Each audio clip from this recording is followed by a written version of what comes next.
Buenas tardes a todos, bienvenidos nuevamente a esta hermosa charla y a esta hermosa capacitación sobre necesidades educativas especiales, inclusión, todo lo que tiene que ver con diversidad y cómo nosotros como maestros tenemos que enfocar todos nuestros en el aula con nuestros estudiantes. Muchísimas gracias a todos, gracias por esos saludos. Igualmente, pues aquí estamos siempre para ustedes. Entonces, el día de hoy vamos a empezar con el docente inclusivo. Yo les he puesto ahí una frase muy bonita donde dice que la belleza del universo no es solo la unidad de la variedad, sino también la diversidad de la unidad. Esta es una frase muy hermosa de Humberto Eco que habla mucho sobre educación también. Para empezar, yo les he puesto aquí una diapositiva donde estamos hablando sobre integración e inclusión, que son dos términos muy diferentes y que por supuesto en épocas anteriores, en años. Sin embargo, esto ha cambiado y ahora pues hablamos nosotros de inclusión, que la inclusión es un sistema único para todos. Se diseña el currículo, las metodologías, estrategias, estructuras, organización institucional, la infraestructura y todo lo que tiene que ver con la educación inclusiva se adapta a la diversidad y a la totalidad de la población educativa en nuestro país o en cualquier lugar del mundo. Entonces ya no estamos hablando de integración, sino más bien de inclusión. Es importante que ustedes también sepan, por fechas más o menos, que antes, entre los años 1940 y 1960, todo lo que tiene que ver con inclusión educativa fue inspirado por padres que tenían estudiantes o tenían hijos con algún tipo de discapacidad, con algún tipo de necesidad educativa especial, asociada o no a una discapacidad. Y este grupo de padres crean la primera institución educativa de educación especial para sus hijos. Ellos mismos eran los encargados de cuidar, de guardar a los estudiantes, de enseñarles de alguna manera algo sobre pedagogía, pero en ese tiempo todavía no se aplicaba en lo absoluto nada sobre pedagogía ni sobre educación.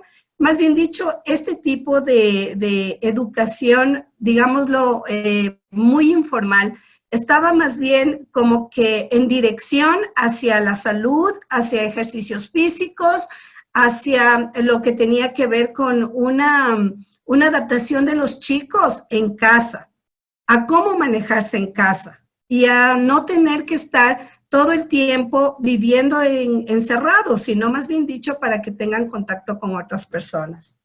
Ahora, en los años 70, ya empieza a haber un cambio radical sobre todo lo que tiene que ver con inclusión, con todo lo que tiene que ver con que nuestros estudiantes que tenían discapacidades o necesidades educativas especiales, que todavía no se veía ese término, sino solo como discapacidad, tengan una educación regular y que ellos puedan incluirse en las instituciones educativas y puedan recibir educación. Se convierte en un derecho la educación para estos niños y por lo tanto se genera ya de alguna manera una educación inclusiva en aulas. Ahora, en el año de 1977 se crea el primer plan nacional de educación inclusiva y especial, esto entre el año 1977 y 1978.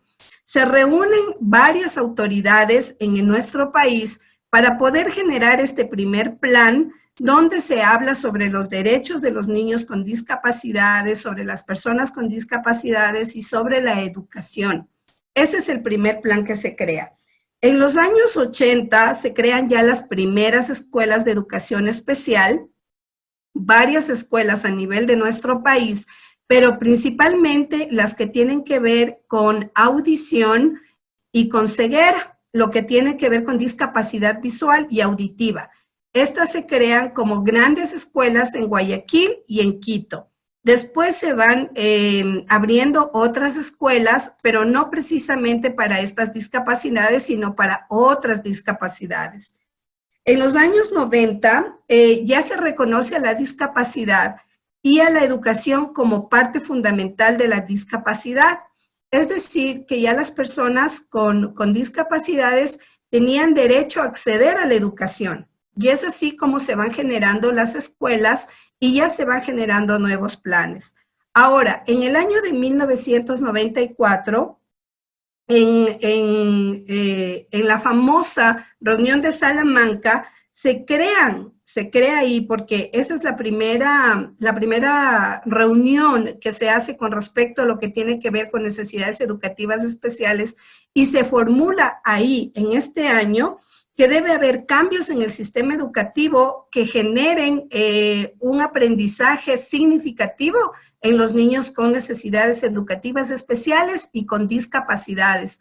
Y se habla también de que no tiene que haber de ninguna manera exclusión, ni tampoco tiene que haber segregación. Entonces, en este año, en 1994, logramos ya por fin generar un documento que respalda a UNESCO sobre la educación y sobre las capacidades y sobre los derechos de nuestros estudiantes. Entonces, tenemos que tomar en cuenta que nuestros estudiantes, cualquiera que sea, tiene derecho a una educación de calidad, porque si nosotros no le ofrecemos una educación de calidad a nuestro estudiante, no lo estamos integrando, estamos incluyendo.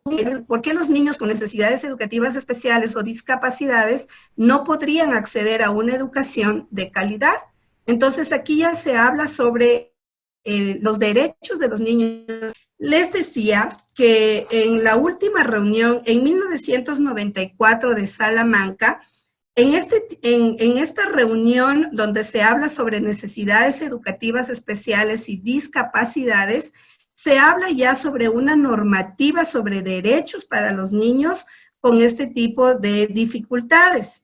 Ya se normaliza y la UNESCO aprueba algunos estatutos donde habla sobre los derechos para estos estudiantes, para estos niños o para las personas que tienen discapacidades y necesidades educativas especiales. Se aplica ya esta normativa, los derechos, el derecho a la educación se aplica ya como una normativa a la discapacidad y de que no deben ser excluidos por ningún motivo, sino más bien dicho, mantener la inclusión y tratar de trabajar desde el punto de vista del docente inclusivo con estos estudiantes.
Cuando nosotros hablamos de ser maestros inclusivos, estamos hablando de nosotros proteger a nuestro estudiante, amar a nuestro estudiante, porque esa es una de las características principales que tiene un maestro, que debe tener un maestro para poder hacer más fácil su vida dentro del aula. Es un ejemplo que yo les quería poner a todos, ¿no? Los que estamos aquí hoy, es que cuando nosotros realmente amamos a una persona o cuando amamos algo o cuando queremos hacer algo con muchísimo amor, lo hacemos súper bien. Y nosotros entregamos absolutamente todo nuestro tiempo, entregamos todo nuestra pasión, entregamos todo lo que nosotros como seres humanos podemos entregar de una manera positiva hacia lo que vamos a hacer. Entonces, el ser un maestro inclusivo significa también amar lo que nosotros estamos haciendo, cómo nosotros lo vamos a hacer, cómo nosotros nos vamos a preparar, porque es súper importante prepararse. Usted no puede dejar de capacitarse constantemente, no puede dejar de leer constantemente y aprender sobre sus estudiantes, sobre todos sus estudiantes, porque todos nuestros estudiantes en el aula son un mundo diferente. No podemos decir que el grupo que no tiene necesidades educativas especiales es solo ellos, son distintos o son diferentes. No, porque nosotros tenemos también nuestros otros estudiantes que son un mundo distinto, que tienen una forma de ver el mundo, una forma distinta de costumbres que traen desde su casa. Y muchos de nuestros estudiantes, como lo hemos hablado durante todas estas charlas, sabemos que ellos encuentran solamente paz y tranquilidad dentro del aula junto a usted como maestra. Y usted lo ha evidenciado con muchos de sus niños. Usted ha dicho, muchos de mis niños confiaban en mí, nos extrañan, nos dicen que nos aman. Es verdad, el estudiante se convierte en un punto fundamental de su vida cuando usted es un maestro inclusivo. Muy bien. Aquí tenemos uno de los elementos súper importantes o uno de los elementos. Yo he escogido los más importantes o los que yo he pensado que son los más importantes de un docente inclusivo. Yo he puesto aquí como un punto fundamental el valorar en positivo la diversidad de los alumnos, de tal manera que el docente reconozca y entienda que la diferencia entre un estudiante es un valor y un recurso que enriquece el proceso educativo. Es decir, que la diversidad, la forma distinta de nuestros estudiantes, de cómo nosotros los vemos, realmente lo debemos tomar como una oportunidad y como un valor importantísimo que va a enriquecer nuestra vida, el proceso educativo, el de nuestro estudiante y el de sus compañeros. Cuando nosotros empezamos a valorar de manera positiva esta diversidad de nuestros estudiantes, todo se convierte, todo se vuelve más fácil en el aula, en el trabajo con nuestros estudiantes, ¿sí? Entonces enriquecemos el proceso educativo cuando respetamos y valoramos la diversidad de nuestros estudiantes. Muy bien. Aquí tenemos otra, yo les he puesto con unas imágenes así muy bonitas, unas fotos reales de estudiantes que viven la diversidad, ¿no es cierto? Que son diversos y que están siendo incluidos con otros compañeritos. Entonces es importante que nosotros sepamos que el objetivo de todos los estudiantes es que desarrollen su potencialidad. Para ello es necesario fomentar el aprendizaje académico, el aprendizaje práctico, el social y emocional de los estudiantes. En esta parte de aquí es súper importante recordarles a ustedes todo lo que hemos venido hablando a través de esta semana sobre lo que tiene que ver con necesidades educativas y todo lo que tiene que ver con las técnicas, con toda la metodología, con todo lo que hemos ido aprendiendo.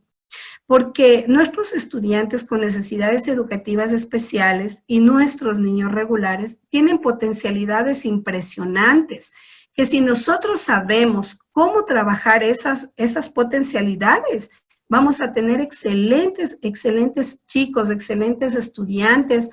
Y no me refiero precisamente a estudiantes de 10, sino más bien dicho, a estudiantes felices, a estudiantes que aprendan sobre lo que les estamos enseñando, sobre todo el conocimiento que queremos que ellos puedan hacer suyo y nosotros potencializar a través de todo lo que nosotros aprendemos, a través de técnicas, a través de metodologías, a través del juego, a través de la gimnasia cerebral, de todo lo que nosotros hemos visto. ¿Por qué? Porque se abren redes neuronales en nuestros niños y eso les ayuda muchísimo a potenciar su aprendizaje real. Trabajar en equipo entre estudiantes, entre maestros, nos va a ayudar a alcanzar los objetivos del aprendizaje que nosotros hemos planificado o lo que nosotros estamos esperando alcanzar. Estos objetivos del aprendizaje que nosotros nos vamos trazando como docentes, nosotros vamos a ir viendo y verificando y también de alguna manera legalizando esos objetivos para nuestro estudiante. Tenemos que darnos cuenta que es súper importante el trabajo en equipo. Si nosotros no trabajamos de una manera multidisciplinaria con todo nuestro equipo en el colegio, con los padres de familia, aunque ya sabemos, muchas de las veces ustedes me han dicho, es muy difícil incluir al padre en el proceso porque no le gusta, porque no acepta, porque se le hace muy difícil entender que su hijo tiene algún tipo de necesidad o de discapacidad, o porque de su hijo es muy inquieto. Bueno, y muchas veces no comparte este tiempo con nosotros y no se convierte en un apoyo. Pero es súper importante que usted trabaje muchísimo con los padres de familia. Yo sé que es difícil y que es un poco complicado, pero sí lo podemos hacer si nosotros tenemos la voluntad de realmente convertir a ese padre en un compañero de trabajo para nosotros. Es importante que cada uno de los objetivos que nosotros nos trazamos sean, yo les he dicho, no importa que sean objetivos pequeños, metas pequeñas, pero que se vayan alcanzando. Va a ser mucho más fácil que usted planifique objetivos y metas pequeñitas y que usted vaya valorando todas estas pequeñas metas, estos pequeños objetivos en su estudiante y que, por supuesto, usted vaya reforzando esos conocimientos y esas habilidades a través de es muy importante porque su estudiante se va a sentir motivado. Mientras usted más motive a su estudiante, va a tener mejores resultados en el trabajo, mejores resultados. Haga pausas activas, converse con sus estudiantes, hable con ellos sobre lo que les sucede y usted va a alcanzar realmente estos objetivos, aunque sean pequeños, los va a alcanzar. Aquí tenemos también otra de las competencias importantes de un maestro o de un docente inclusivo. Es fomentar el desarrollo profesional y personal, ya que la docencia es una actividad de aprendizaje y los docentes tienen la responsabilidad de aprender a lo largo de sus vidas. Por tal motivo, es vital que los docentes reflexionen sobre su postura frente a la inclusión educativa y lo que representa. ¿Cómo usted puede reflexionar y cómo puede su postura transformarse de una manera positiva? Es aprendiendo. Es a través del autoaprendizaje, a través de leer, lo que le había dicho anteriormente, porque es súper importante que usted como maestro se desarrolle profesionalmente, usted aprenda técnicas, usted aprenda metodología, usted aprenda sobre el marco legal, que usted aprenda sobre estructuras neuronales, que usted aprenda sobre el cerebro, porque es importante que usted sepa cómo manejarse en el aula con su estudiante. Y la única manera de hacerlo realmente es aprender. Es aprender y aprender y aprender, porque el aprendizaje de los docentes es nuestra responsabilidad. Aprender y nosotros conocer sobre temas, sobre lo que tenga que ver con educación, es nuestra responsabilidad. Muy bien, aquí yo les he puesto una imagen que realmente se ve un poquito así como fuerte, ¿no? Vemos a un niño todo lleno de curitas y de heridas también, y varias personas a su alrededor. Realmente nosotros tenemos que analizar y enfrentar las causas que motivan la exclusión y la discriminación dentro y fuera del aula. Nosotros vemos muchos estudiantes que son excluidos todavía, que son maltratados. Incluso hemos visto que todavía está en permanencia el bullying a nuestros estudiantes. generalmente a nuestros estudiantes que los podemos llamar más vulnerables. Entonces, cuando nosotros, cuando estamos en el colegio o en nuestras instituciones educativas, analizamos y enfrentamos las causas que motivan esta exclusión, este maltrato, este abuso, ¿cuántos de nosotros como maestros nos reunimos cuando tenemos juntas de grado y ponemos sobre el tapete o sobre la mesa las dificultades que estamos viendo constantemente en las aulas de nuestro país y del mundo? Porque no es solo nuestro país, es el mundo. No podemos generalizar y decir, solo en Ecuador hay niños que golpean a otros, solo en el Ecuador hay niños que discriminan a otros. No, realmente es a nivel del mundo. Entonces sí es importante que analicemos y enfrentemos estas causas, qué está sucediendo y que planifiquemos un plan, que hagamos un plan específico para tratar de erradicarlo, porque caso contrario tendremos niños tristes, incluso niños que llegan al suicidio. ¿Por qué razón? Porque no pueden controlar el abuso de otros. Nosotros tenemos que trabajar, nosotros somos los que debemos sensibilizar, nosotros somos los que debemos, si vemos un caso de estos en el aula, vemos nosotros un caso de estos, de discriminación, de golpes, de maltrato en el patio, acerquémonos a nuestros estudiantes y digámosles lo mal que están haciendo y que no es apropiado lo que están haciendo, ¿sí? Y de una manera, por supuesto, de una manera coherente, responsable y con amor, porque usted no puede corregir a golpes y a gritos. Yo siempre les he dicho que de esa manera no se puede corregir. Aquí vemos también de manera interesante este de aquí, donde dice que el maestro inclusivo debe reconocer el valor de la diversidad, dentro de este principalmente conocer y valorar a sus estudiantes. Yo esta diapositiva la había repetido en la primera, porque sí es importante que usted recuerde que el valor hacia los estudiantes, el conocer al estudiante y que cada niño necesita de su amor, de su protección, de su resiliencia, de su empatía para poder sobresalir en el medio educativo, en el sistema educativo en el que estamos. Si nosotros somos ya maestros inclusivos, si nosotros nos consideramos maestros inclusivos, debemos empezar por un cambio profundo desde nosotros mismos, desde nuestra mentalidad, porque si nosotros cambiamos nuestra mentalidad y pensamos que nuestros estudiantes que tienen necesidades educativas especiales, que tienen discapacidades, o estas necesidades educativas son asociadas o no a una discapacidad, si nosotros cambiamos de mentalidad y pensamos que es una oportunidad para nosotros, es verdad que es un reto grandísimo la inclusión, es un reto gigantesco para los maestros, para las instituciones educativas, porque sí, hay que prepararse muchísimo, hay que prepararse para que nosotros con los brazos abiertos podamos recibir a estos estudiantes y que la carga para nosotros no se vuelva pesada, sino que se vuelva un tiempo de aprendizaje mutuo. Yo aprendo de ti, tú aprendes de mí. Yo aprendo de mis estudiantes aprenden de mí. Yo aprendo de los maestros, de mis compañeros de trabajo, ellos aprenden de mí. Un trabajo colaborativo donde podamos aprender a valorar a nuestros estudiantes en la diversidad.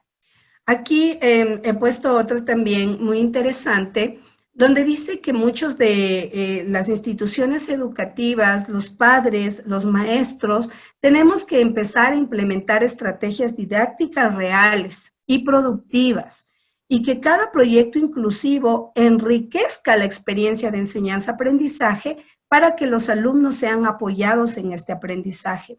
Debemos crear redes. Yo les había dicho al inicio de la charla que en el año de 1940 los padres fueron los que se pusieron de acuerdo para crear una escuela para sus hijos. Fueron los padres los que se sintieron motivados para levantar a sus hijos y sacarlos de sus casas para que tengan una vida más inclusiva.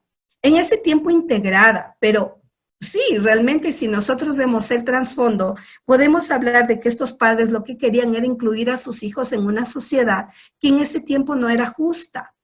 donde esa sociedad en los años 40 veía al discapacitado, al niño con necesidad educativa especial, que ni siquiera se utilizaba ese término, como un estorbo para la sociedad.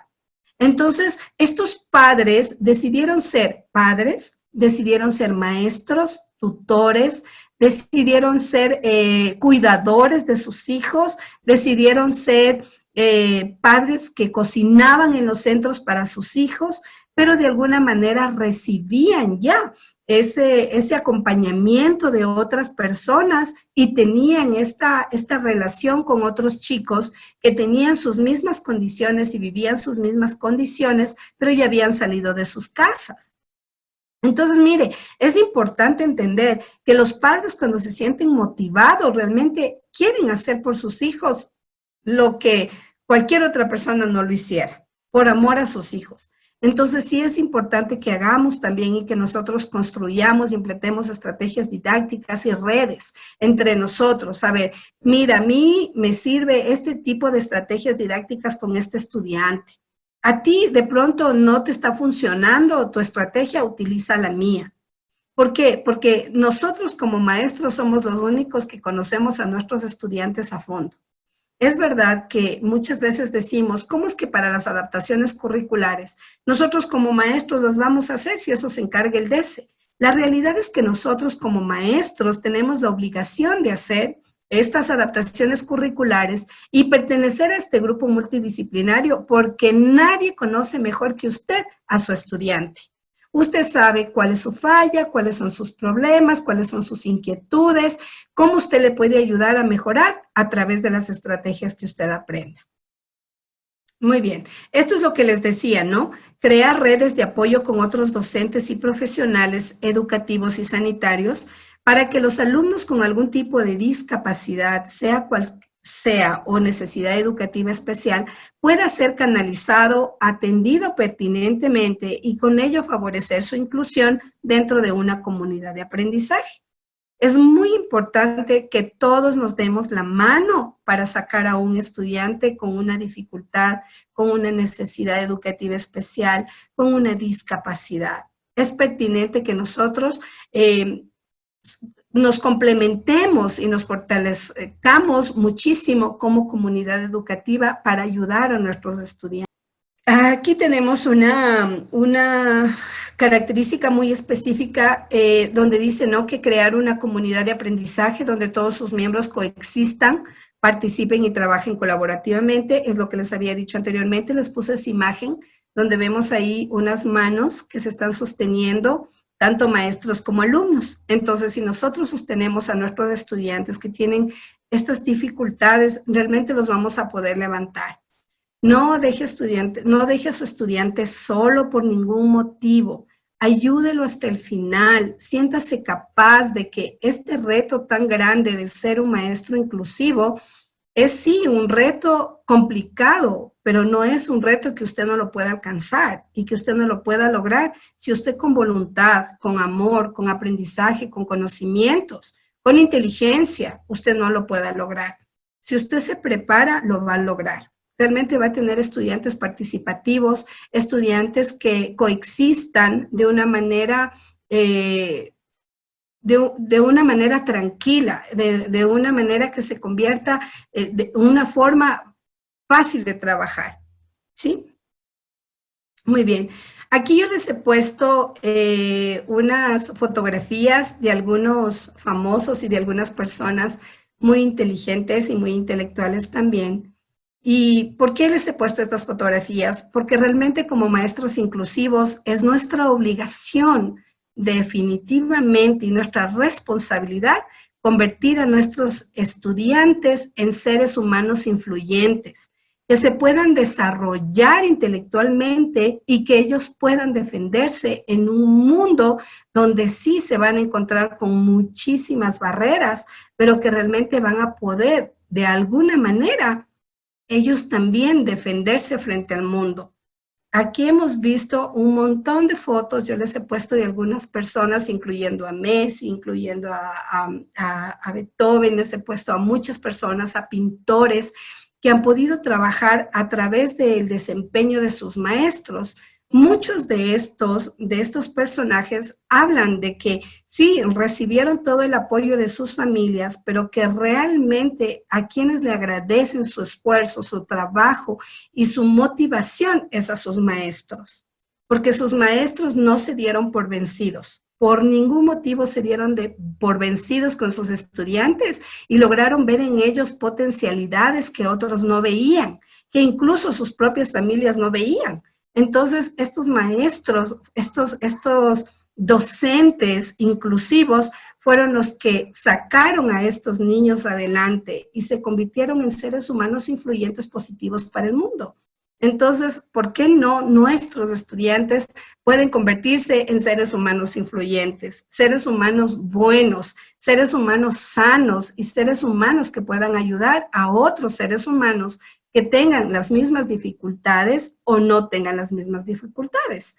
Entonces, es muy importante que nosotros pensemos en cuánto nosotros hacemos porque nuestros estudiantes sean estos niños, niños capaces de enfrentar el mundo positivamente y llenos de amor, ayudando a otros, salvando vidas de otros. ¿Sí? Ahora, somos docentes que trabajamos de acercar a los alumnos a una tarea colaborativa dentro del aula, ¿no? Pero, ¿en qué medida yo como docente lleve a cabo esta inclusión? ¿En qué medida también debo de respetar a aquel que no quiere integrarse a los trabajos de aprendizaje dentro del aula? ¿No? Por ejemplo, porque hay quienes resisten ser parte de un trabajo significativo dentro del aula. Obviamente, vamos a decir que independientemente de sus emociones encontradas, de sus necesidades de aprendizaje, pero cómo también yo puedo hacer partícipe de respeto de aquel el que no quiere integrarse dentro de un aula, a trabajar, pues, ya sea desde una conducta negativa, pues. Yo como docente, ¿cómo puedo hacer romperle ese esquema o esa referencia para que él pueda entender que es parte de un todo, ¿no? O simplemente, digamos, tengo alumnos en secundaria, sobre todo ahorita en tercer año, que resisten a participar, ¿no? O sea, no quieren hacer nada. O sea, le dice uno, oye, por favor, saque su libreta, saque su libro, no lo traje, es que se me olvidó. Bueno, digo, te presto mi libro, no, ¿para qué? Entonces, hay una cierta resistencia. Entonces, yo creo que el trabajo de la inclusión es interesante porque he seguido todas sus charlas, pero sí me detona esa inquietud. ¿Hasta dónde puedo tomar el límite de respeto de aquel el que no quiere aprender? Ya, muchas gracias, Antonio. Muy amable por su pregunta. Bueno, realmente nosotros convivimos con estudiantes que tienen que ser incluidos definitivamente en aulas. Ahora, cuando nosotros hablamos de respeto, estamos hablando de respeto a la diversidad, respeto a sus emociones, sentimientos, a sus actitudes, a sus comportamientos, a su conducta en casa, a su conducta en aula. Entonces, sí, nosotros estamos obligados a respetar este espacio, pero también estamos obligados a poner una normativa, reglas, normas a nuestros estudiantes desde el inicio de clases, desde el primer día de clases. Nosotros no podemos dejar pasar las normas, las reglas, todos los puntos que nosotros queremos que nuestros estudiantes mantengan dentro de aula. Y siempre he dicho que cuando tenemos estudiantes con necesidades educativas especiales, asociadas o no a una discapacidad, realmente la repetición constante de las reglas y de las normas son muy importantes. ¿Cómo, Antonio, nosotros estamos motivando a nuestro estudiante? ¿Cuánto nosotros le estamos conociendo a nuestro estudiante para saber cuál es su potencialidad? No podemos medir a todos nuestros estudiantes con la misma regla, ¿sí? Porque nuestros estudiantes son todos distintos, todos son diferentes, todos piensan de manera distinta. Incluso nuestros niños con necesidades educativas especiales son un mundo diferente, aunque tengan el mismo diagnóstico. Entonces sí es importante, primero, respetar la diversidad y lo que conlleva la diversidad. Después de esto, es muy importante normas y reglas. Cuánto nosotros hemos repetido constantemente nuestras reglas y nuestras normas en el aula. Llegar a acuerdos con nuestros estudiantes con necesidades educativas especiales. Crear nuestro propio lenguaje con ellos. Yo siempre les he dicho, en un saludo incluso puede estar el cambio, la adaptación curricular, el respetarle a nuestro estudiante. Entonces es importante el respeto sobre todas las cosas, ¿sí? Y las normas y reglas. Bueno, buenas tardes, saludos con todos. Estamos saludando de aquí de la provincia del Chimborazo, de Riobamba. Bienvenida, muchas gracias. Ya, es un gusto, me gusta muchísimo la capacitación del día de hoy. Veo que usted es una persona bastante sensible. Me gusta la forma en la que usted nos transmite su sensibilidad y eso es algo muy difícil de hacerlo, ¿no? Yo tengo unas dudas en las que usted comenta, en la que dice que ahora en vez de hablar de inclusión, debemos hablar de competencia. Pero yo ahí tengo un poco de dudas porque aún en mi país no se ha incluido, no hay una inclusión. Las personas que trabajamos con estudiantes con necesidades educativas, somos conscientes, estamos sensibilizados, tal vez un 80% de profesores, del resto todavía. Nos queda porque en las universidades no nos enseñan a la inclusión, no existe esa materia, entonces tenemos que aprender con los niños. Entonces, al no existir de momento la inclusión, ni siquiera en la familia, en la escuela, socialmente tampoco, hablar de cambiarle a la palabra sería un poquito complicado para mí, ¿no? Porque ya no es solamente como hablar de una escuela regular, sino yo trabajo en una escuela especializada. Entonces hay muchos estudiantes que vienen de una escuela regular y en la que evidentemente el docente en una escuela regular sería la palabra, se estresa, tal vez no sabe cómo enfrentar una situación al encontrarse con un estudiante que no avanza académicamente y decide que conjuntamente con el equipo decide que el estudiante debe ir a una escuela especial. Y cuando el estudiante llega a una escuela especial, los padres de familia se encuentran frustrados porque se dan cuenta de una realidad. Y es muy difícil y es muy traumático para ellos. Y para nosotros como profesores recibirles a los papás es bien difícil que ellos entiendan una situación como cualquier padre de familia, ¿no? Entonces, a veces es decirles a los profesores de una escuela regular que no se agobien tanto, que si ese estudiante ese día él jugó, le atendió, como decía la participante anterior, barrió, compartió, escuchó, fue parte de un equipo, eso ya es incluirle, eso ya es tenerle allí, pero y si no aprendió matemáticas, no aprendió a sumar ese día, pero sí compartió con sus amigos, pudo compartir sus sentimientos, entonces eso es muy, muy importante, porque los niños llegan incluso a meterse dentro de una mesa, y a nosotros como docentes, a mí me ha tocado sacarles de dentro de una mesa, y no quieren salir de la mesa, y es un proceso hasta que él confíe en el profesor con el que se encuentra y llega a ser parte de los demás, se da cuenta que es muy importante. Entonces,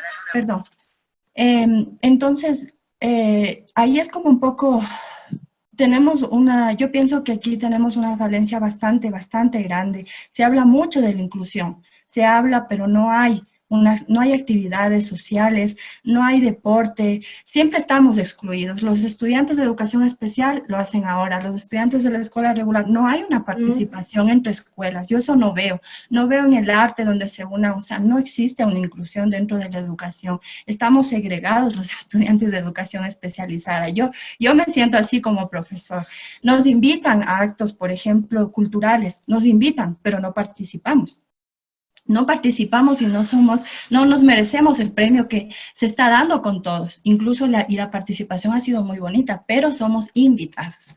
Entonces esas cosas todavía queda remover conciencia.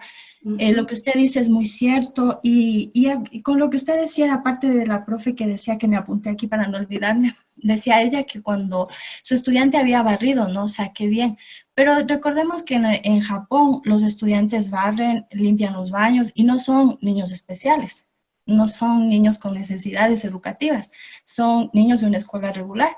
Entonces eso debe ser parte de todos, no solamente que el estudiante tiene que hacer actividades funcionales porque es un niño con necesidades educativas, sino debe llamarse ya un lenguaje general.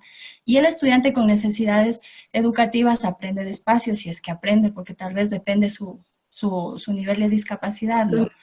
Entonces, esas dudas yo tenía y quería preguntarle algo que, por ejemplo, cuando usted se encuentra con la barrera de que ve que las familias quieren incluirse, quieren participar en la escuela, lo quieren hacer, luego no saben cómo, se retiran y uno intenta ayudarles, intenta entenderles la situación, pero llega un momento en el que un profesor ya no puede avanzar más. O sea, llega un momento en el que usted socializa, habla, intenta hacerlo, pero es como que yo no dice, o sea, ya no veo más, ya le motivo, ya le digo, pero sigue creando la barrera esa que siempre existe entre el profesor, el padre de familia y el estudiante. Esa era mi pregunta. Muchísimas gracias por esas preguntas y por esa reflexión tan bonita. Bueno, realmente todo lo que tiene que hablar con inclusión, cuando nosotros estamos hablando de inclusión, sí, en este tiempo, pues sí ha habido cambios reales, porque cuando nosotros nos trasladamos hacia el pasado, notábamos la diferencia mucho más marcada. Es verdad que todavía nos falta muchísimo por hacer, es real, es la verdad. ¿Por qué? Porque una escuela inclusiva en su totalidad es un reto gigantesco para los maestros. Es un reto tener niños con discapacidades o con necesidades educativas especiales o asociadas o no asociadas a una discapacidad. Se convierte en un reto gigantesco. Y mucho más cuando no estamos preparados para manejar a ese estudiante. Pero cuando ya aprendemos a manejar a nuestro estudiante, porque aprendemos a conocerlo a través de la convivencia, nos enfrentamos con otro problema, que es cómo incluimos a los papás en la vida escolar de nuestros estudiantes y en nuestra propia vida. Porque sí, como maestros, nosotros nos vemos obligados a incluirnos nosotros en sus vidas, a tratar de mejorar la forma de pensar de ellos frente a la situación que viven sus hijos. Hace unos días tuvimos una hermosa charla con Osmey, donde Osmey hablaba sobre el duelo. Realmente pasar este proceso de los padres, de que sus hijos tienen necesidades educativas especiales o discapacidades, o necesidades asociadas o no a una discapacidad, es muy, muy difícil. Es prácticamente como vivir la muerte de algo o de alguien. Porque nosotros, cuando tenemos a nuestro hijo, cuando nosotros damos a luz a nuestro hijo, nosotros pensamos que nuestro hijo viene completamente bien, o sea, sin ninguna dificultad. Pero realmente, cuando vamos enfrentando la dificultad de nuestro hijo a través de los procesos y del desarrollo, nos vamos dando cuenta que hay algunas dificultades y algunos problemas, pero que nosotros como padres decimos, no, todos los niños son iguales. Entonces, él es diferente a mi otro hijo, o él es distinto, pero él es así. Entonces, pero no va a pasar nada. Y cuando ya llega al momento de ser escolarizado, la maestra es la primera persona que tiene que enfrentarse con la barrera del papá. Es la primera, no es el DC, no es la rectora, no es la vicerrectora, no es nadie, es la maestra, la que tiene que, el maestro o la maestra que tiene que afrontar lo que le viene encima con respecto a las dificultades que presenta su hijo. Y nos vemos abocados a una situación terrible, donde los padres nos empiezan a tachar a nosotros como malos maestros, como que usted no sabe, porque mi hijo no era así en la casa, mi hijo no es así en la casa, pero ese es un proceso difícil por el que el padre está pasando. Entonces, por eso el maestro inclusivo o el maestro, yo debería llamar el maestro de convivencia, porque nosotros tenemos que aprender a convivir con todos. Entonces, cuando yo hablo no de un maestro inclusivo, sino de un maestro conviviente, sobreviviente. Empatía es ponerme en los zapatos del otro, aunque me tenga que poner 1.000.000 de veces, con 1.000.000 de papás, ¿Por qué? Porque solo así voy a entender lo que el papá está viviendo. A ver, si mi hijo tuviera este problema y esta necesidad, ¿cómo quiero ser tratado frente a un maestro o frente a los demás? Porque muchas veces los maestros también cometemos nuestros errores, que son humanos, pero lanzamos las cosas a golpe, a diestra y siniestra, y el padre se queda congelado y no sabe qué hacer. Entonces sí es súper importante que nosotros primero seamos empáticos y que sí, nosotros como maestros inclusivos luchemos porque hayan concursos de arte entre la escuela de aquí al frente y la otra de aquí al lado. Si no está dentro del currículo, dentro de la planificación, pues realmente el currículo sí es flexible. Sí es flexible y sí podemos nosotros decirle a nuestro director o a nuestro rector, ¿qué le parece si hacemos un concurso de pintura? Nuestra escuela con la escuela de aquí al frente. ¿Qué le parece? Hagámosles que todos pinten un determinado día, cualquier día, porque podemos robarnos las horitas de arte y hacer cuadros todos y hacer una exposición donde estén incluidos los niños de allá y nuestros niños. Nosotros mismos, porque si nosotros dejamos a lo que solamente está escrito en el Ministerio de Educación, nosotros vemos que hay falencias también, porque decimos, ¿por qué dice aquí que no deben ser incluidos los niños de escuelas especiales con otros y los eventos tienen que ser diferenciados para evitar que los otros niños se sientan mal? Cuando realmente se van a sentir peor cuando no son incluidos. Y los niños tienen que aprender a convivir, o sea, la convivencia y la inclusión no solo tiene que ver con decir, le voy a incluir al niño en el aula para que aprenda, es incluirle al niño en la sociedad, en el mundo, para que el niño que no tiene ninguna dificultad pueda convivir con el niño que sí tiene una dificultad y se le haga mucho más fácil. Entonces, es importantísimo que nosotros como maestros, nosotros como padres de familia, seamos empáticos, que nosotros demos lo mejor de nosotros por nuestros estudiantes. Yo sé lo difícil que es sacar a un niño debajo de la mesa, Noemí, porque he trabajado con niños con discapacidad intelectual y con niños muy severos, donde realmente me ha tocado marcarles para sacarles. Y he dicho, no me importa, yo te saco de abajo de la mesa, aunque me grites, me muerdas y yo me tenga que hundir y me tenga que arrastrar como serpiente para sacarte de ahí, pero yo te saco. Y veo que los demás vean mi esfuerzo y mi trabajo para que se conviertan en personas solidarias. Entonces, si el niño me mordió, ay, Dios mío, porque eso vivimos. Nos muerden, nos patean, nos lastiman. Ni nuestros propios hijos muchas veces nos lo hacen, pero nos lo hacen estos hijos que nosotros decidimos tomar en nuestras manos. Entonces, nos golpean, nos pegan, llegamos todas moreteadas, mordidas, algunas a veces hasta ensangrentadas, porque esto sucede, esto sí pasa, pero es la vocación, es nuestro amor por ese niño y decir, no importa, hoy me mordió, hoy me pateó, pero salió debajo de la mesa. Pero salió, no importa, le saqué de abajo de la mesa. Y ese es un logro, ese es un objetivo, es una meta alcanzada.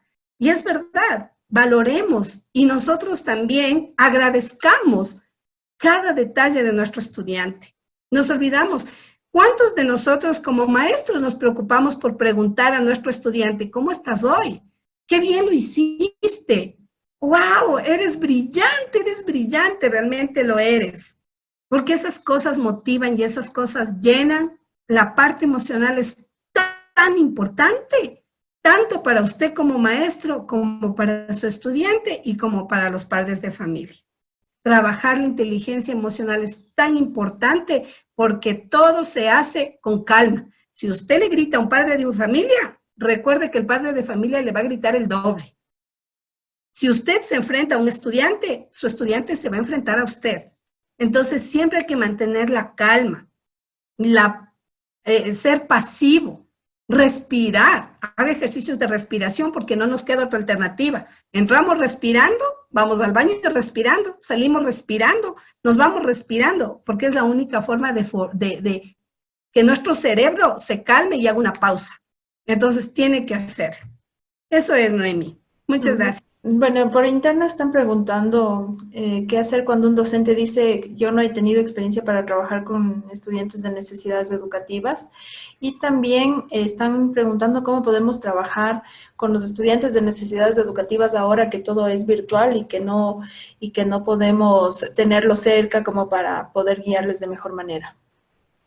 Ya, bueno, realmente este proceso que estamos viviendo, todos nosotros, este cambio de 360 grados que ha dado el planeta, el mundo, realmente nosotros estamos ahora dentro de un lugar donde estamos construyendo una vida porque nuestra vida se quedó afuera. Entonces, nuestros estudiantes están viviendo un tiempo de mucho estrés, de mucha presión, de muchísimo cansancio también. Incluso ahora estamos viendo que muchas personas, muchas mamás, muchas maestras están pasando por procesos difíciles. ¿Por qué? Porque no es lo mismo en realidad amar a un estudiante, educar a un estudiante a través de una pantalla fría. Es verdad, no es fácil, pero tampoco es difícil. O sea, sí, a ver, usted dirá que no es difícil porque ¿cómo hará usted? No. La realidad es esta, es que nosotros tenemos que aprender a organizar nuestro tiempo y el tiempo de nuestros estudiantes. Yo siempre me he manejado muchísimo por las reglas y las normas. Primero, nosotros debimos haber tomado en cuenta que nuestros estudiantes están en la casa y que el estar en la casa significa que duermen más tarde, que se despiertan más tarde, que comen de manera distinta y que están llevando un ritmo de vida diferente. Entonces, las normas y las reglas debían ser así. Pienso yo, mis estudiantes el día que tengamos clases deben estar con el uniforme, porque así no se rompen mucho las rutinas. Y eso de cambiar las rutinas es tenaz para los niños que tienen necesidades educativas especiales, porque ellos van atravesando y van creando sus propias rutinas. Y esto se vuelve tan devastador para ellos y para nosotros que no tenemos dificultades, se nos hace tan difícil y estamos pasando por este proceso tan duro, mucho más para nuestros estudiantes. Y no solo me refiero a los estudiantes que tienen necesidades educativas especiales asociadas o no a una discapacidad, sino todos nuestros niños. Todos nuestros niños están pasando por este proceso, que es un proceso fuertísimo, pero nosotros tenemos que aplicar técnicas, respiración, tenemos que pararnos, tenemos la cámara, tenemos que hacer movimiento, movimiento es vida, mientras usted más se mueva mejor. Maneje todo con tiempos, trate de manejar organizadamente su tiempo de trabajo, el trabajo de los papás, hagan una reunión. Yo sí les había dicho, es súper importante que como maestros nos reunamos con los papás a través de una conferencia, a través de Zoom o de cualquier otra plataforma, porque así usted va a conocer también lo que está viviendo el padre de familia. Y usted le va a enseñar al papá y le va a decir, mire, yo trabajaba en el aula de esta manera con su hijo. Entonces yo le puedo apoyar de esta manera, le puedo dar algunas pautas para que usted trabaje y para que usted se sienta tranquilo y nos ayude a nosotros también. Los chicos son muy emocionales, a ellos les gustan mucho los abrazos, les gusta mucho que uno les hable con mucho cariño, que uno les convierta en héroes. Entonces, ese es su trabajo ahora, porque caso contrario se va a hacer mucho más difícil y todavía tenemos mucho más tiempo por trabajar y por continuar en este proceso. ¿Sí? Este proceso no se va a acabar esta semana, este proceso ya se va hasta finalizar el año. O sea, nosotros vamos a trabajar de esta manera hasta el final. Entonces tenemos que ir adecuándonos también nosotros a la tecnología, a este mundo virtual, a investigar, a estudiar, a hacer carteles, a hacer cosas. Yo hoy tuve una clase con mis estudiantes en la mañana y preparé hojas donde yo escribía hola, buenos días. Iba pasando las hojas.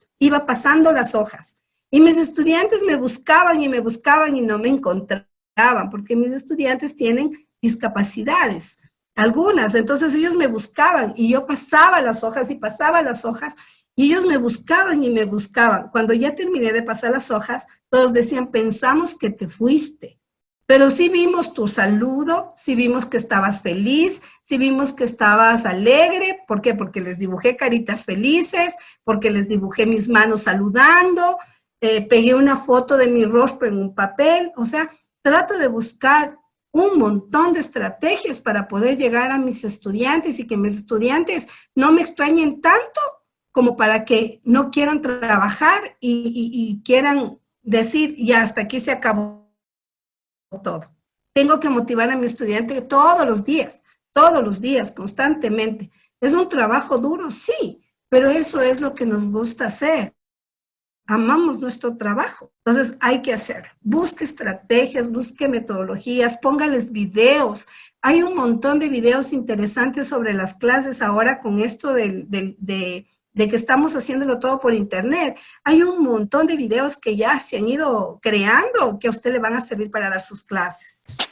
Buenas tardes con todos. Bueno, mi pregunta es porque, bueno, en este momento yo trabajo con colegio, con bachillerato, es un poco más complicado para nosotros, creo yo. Yo trabajo con escuela regular y colegio regular. Sí. Y me gustaría, la pregunta es esta, en este momento nosotros tenemos, antes de salir a la cuarentena, ingresó un joven de 14 años con discapacidad visual, o sea, él tiene ceguera total. Yeah. Y mi pregunta básicamente es en cuanto a las planificaciones. Nosotros, el ministerio nos manda planificaciones para que nosotros les demos a los chicos y los vayan resolviendo. Pero en el caso de él, no sabemos de alguna manera cómo actuar, o sea, si le mandamos totalmente la planificación que todos los jóvenes la tienen, el joven tiene un desenvolvimiento normal, por decirlo así, tiene discapacidad, pero no tiene mayores problemas de aprendizaje en sí, matemáticas, lengua, eso lo captaba súper rápido. Esa era mi pregunta, ¿cómo deberíamos mandar las planificaciones para estos jóvenes? Ya. Muchas gracias, Elaine. Buenas tardes. Gracias por la pregunta. A ver, Elaine, es importante que si él tiene una discapacidad visual, las planificaciones que ustedes tienen que ser también segmentadas. ¿Cómo lo haría yo? Yo enviaría audios, porque si bien es cierto, no puede ver, pero sí puede escuchar. Entonces lo haría todo a través de audios. O sea, intentaría que él reciba todas las clases a través de audios. Ahora es muy complicado porque, claro, él está en su casa y ustedes están a través de la pantalla y todo es a través de la visión, pero yo creo que los audios son súper importantes. Los padres tienen que ayudarles ahorita, si tienen que de ellos sostenerse. Porque como él ingresó antes, o sea, unos días antes de la cuarentena y plum, vino lo de la cuarentena, entonces él ya no ha seguido el proceso que ha debido seguir para ser incluido. Y ustedes tampoco han recibido tampoco la capacitación y la ayuda para poder saber qué hacer con él.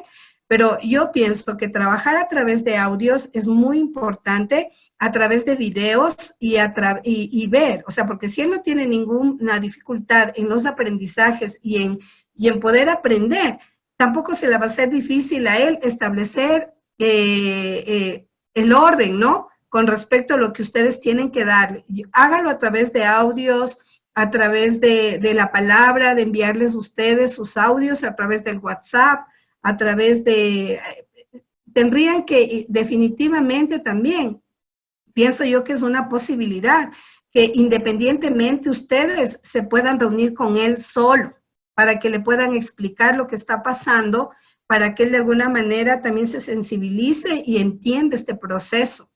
Entonces sí sería bueno que ustedes hagan o estructuren o planifiquen una reunión con él en un tiempo determinado para que le puedan ayudar y le puedan establecer las pautas de trabajo, que sería muy importante. Y los padres deben estar en esa reunión también para que ellos sepan lo que tienen que hacer y que ellos también puedan a ustedes retroalimentarles de la situación de su hijo, porque ¿Cómo van a trabajar si no conocen absolutamente nada de su estudiante?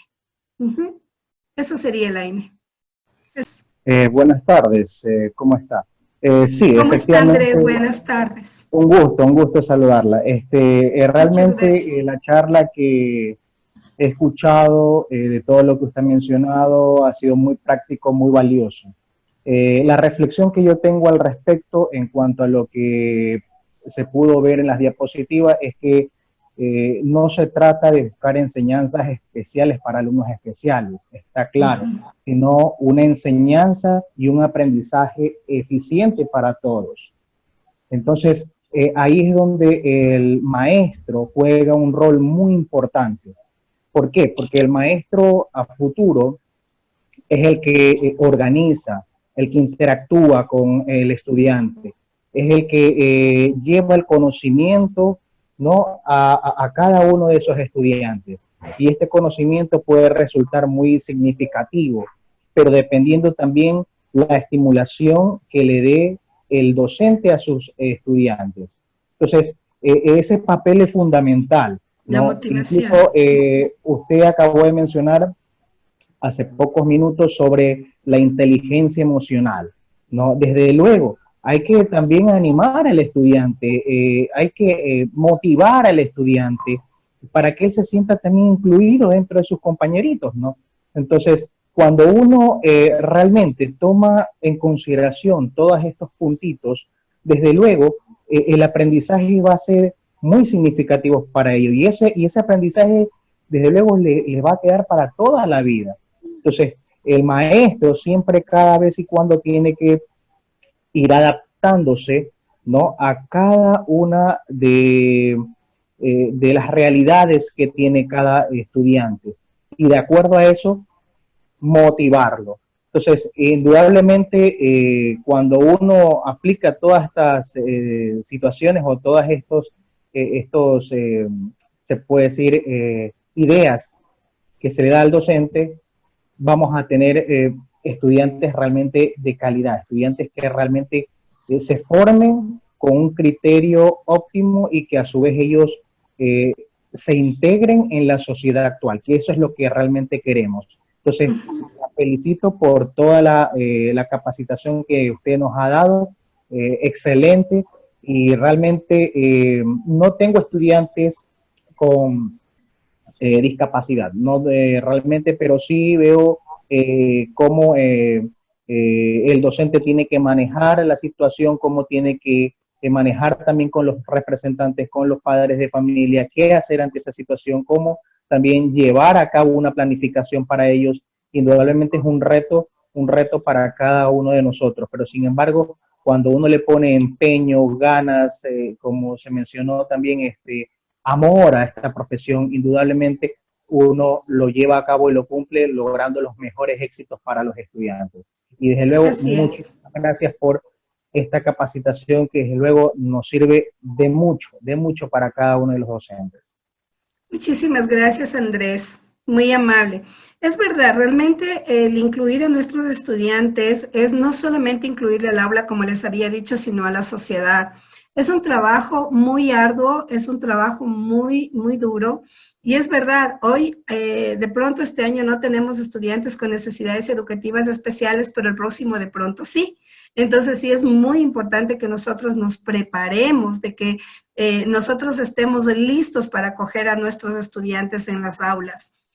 Había estado leyendo ahí unos mensajes en el chat que me decían, es que ¿cómo los podemos abrazar? Si ahora, si los abrazamos, nos van a acusar de acoso y de que estamos abusando de nuestros niños y de que ya estamos yéndonos un poquito más allá, e incluso ahora se habla de que los niños tienen que hablar con nosotros extendiendo sus brazos aún casi la distancia del brazo, entonces para que no se sientan acosados. Pues realmente yo en este tiempo manejo mucho lo de los abrazos a través de imágenes. Yo saco un montón de imágenes del internet que son tan fáciles y busco abrazos. Y les digo a mis estudiantes, el día de hoy nos vamos a abrazar. Y les muestro los abrazos. Y les explico que a través de mi abrazo, Lo que estoy haciendo es generando respeto, cuidado y también porque les extraño. Entonces mis estudiantes, y les mando como tarea, chicos, mañana me van a abrazar en una imagen. Y ustedes no tienen idea las imágenes hermosas que yo recibo. Ellos mismos se toman fotos en el celular abrazándose y dicen, me estás abrazando, te estoy abrazando. Entonces es importante que nosotros les hagamos ver a nuestros estudiantes que el proceso del abrazo no es un proceso de abuso, sino que es un proceso de respeto, de cariño, de valor, del extrañarles porque no les podemos ver. ¿Sí? Cuando nosotros estamos en aula, nosotros trabajamos el abrazo con imágenes, con abrázate tú mismo y es mi abrazo. Entonces, ¿por qué? Porque el abrazo no se puede convertir en una estructura cerebral para nuestro niño de que está mal. ¿Sí? Porque esa es una forma de expresar el amor, y el amor en los niños con necesidades educativas especiales y los niños con discapacidades es muy importante. Muy importante. Si los niños no se sienten respetados, valorados y amados por nosotros, usted no va a encontrar resultados buenos en su trabajo. No lo va a encontrar, porque el niño que tiene necesidades educativas especiales, asociadas o no a una discapacidad, ese niño le siente a usted, quiera o no.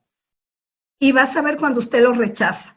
Y va a ser muy difícil que usted pueda trabajar. La confianza y el amor es muy importante en el proceso. Y mucho más en este tiempo donde nuestros estudiantes necesitan de nosotros. Tomemos en cuenta que hay estudiantes que encontraban o que sobrevivían en nuestras aulas. Muchos de ustedes me han contado casos terribles de estudiantes que eran golpeados en sus casas y que la única forma que encontraban paz era en el aula. Imagínese ahora que no están en el aula con usted. Entonces sí es importante que usted apoye a su estudiante y que le diga a su estudiante que usted está ahí, que usted no se ha ido, porque incluso los padres se dicen constantemente, no está la profesora para apoyarle a mi hija, solamente nos manda ahí el chat y solamente nos manda los trabajos y no sabemos ni qué hacer.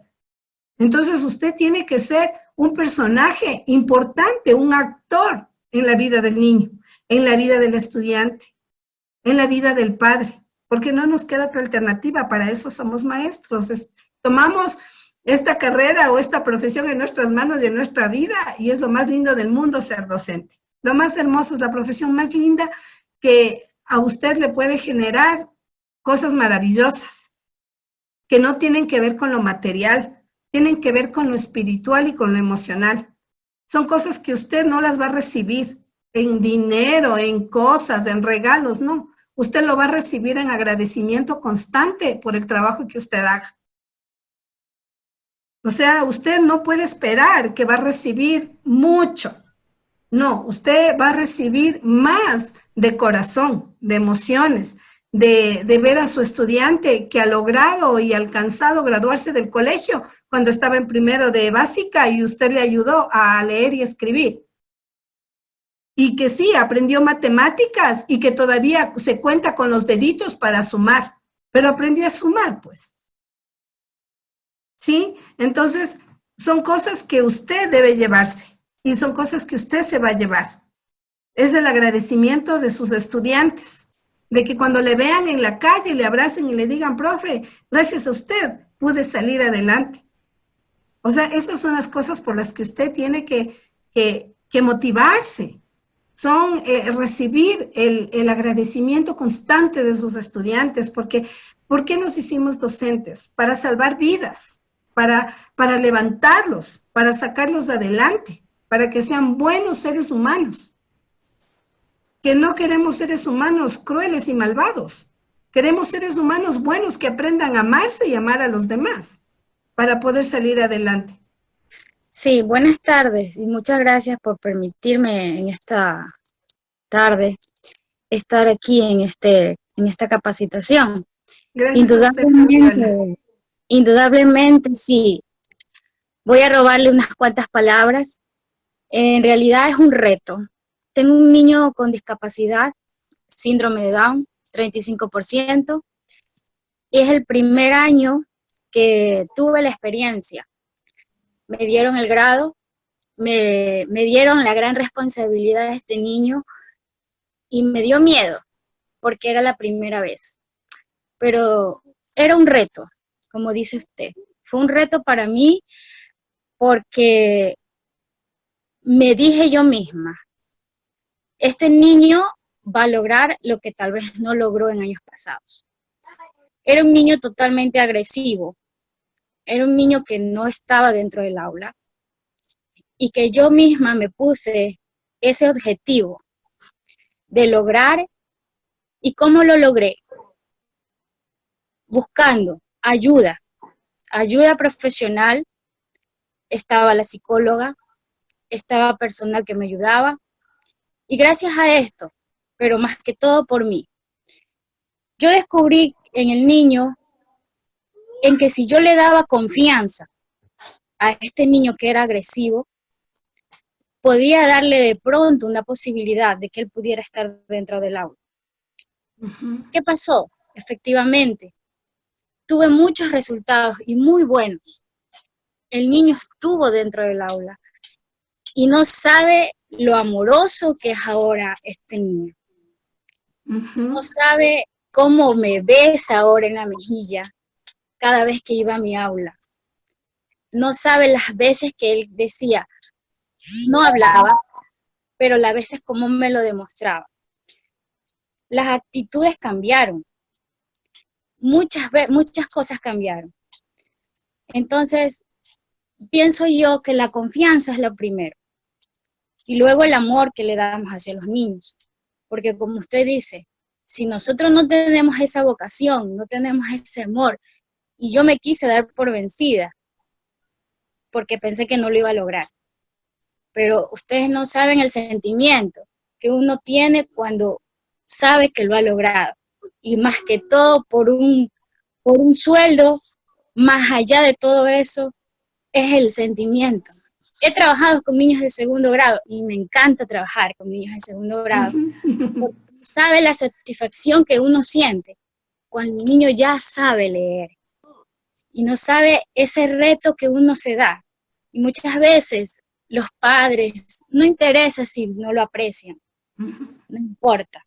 Lo importante es que yo sé que mis niños algún día me lo van a agradecer y ese sentimiento me lo voy a llevar yo, porque para eso estudié, porque para eso estoy aprendiendo. Y como dicen, los docentes no aprendemos si no es por una universidad, sino por la experiencia que los propios niños nos dan. Entonces, sí, un mensaje o un consejo, nunca nos demos por vencidos. Siempre hay algo nuevo que aprender. Ahora esta tecnología que nos están dando, de enfrentarnos a una cámara, sí, pero ¿sabe qué? Yo lo veo más fácil, enfrentarnos a una cámara. ¿Por qué? Porque cuando yo estaba en mi aula, no tenía la tecnología. ¿Cuánto quise tener un proyector para poder ponerle videos en YouTube? Y no tuve la oportunidad. Entonces ahora la tengo. Y no sabe lo magnífico que es trabajar con videos. No sabe. Y es como que yo voy a jugar con mis estudiantes. Porque eso es lo que se necesita. Trabajar mucho clima de aula. Es una técnica muy bonita que yo muy bonita, sí. Clima de aula. Con muchas técnicas. Y no sabe el resultado. A pesar de que tuve 35 estudiantes y el niño con discapacidad, logré muchas cosas. Eso era todo. Muchas gracias. Muchas gracias, Fabiolita, por su intervención. Qué bonita reflexión. Realmente una escuela inclusiva en su totalidad es uno de los mayores retos del sistema educativo. Convertirnos en escuelas inclusivas es muy difícil, es muy duro, pero lo podemos lograr. La inclusión tiene que ver muchísimo con el respeto a las diferencias, el valor que nosotros les damos a estas diferencias, la participación, la equidad, la participación de padres, de niños, y realmente hacer de todo lo que esté a nuestras manos y más por nuestros estudiantes. No nos preocupemos por arrodillarnos, pararnos, saltar, no. porque realmente lo tenemos que hacer y realmente nos hemos preparado para eso, ¿no? Para ser maestras, para tener un montón de competencias maravillosas que nos convierten en buenos maestros. Yo les recomiendo realmente, porque muchos siempre me preguntan sobre estrategias, sobre técnicas.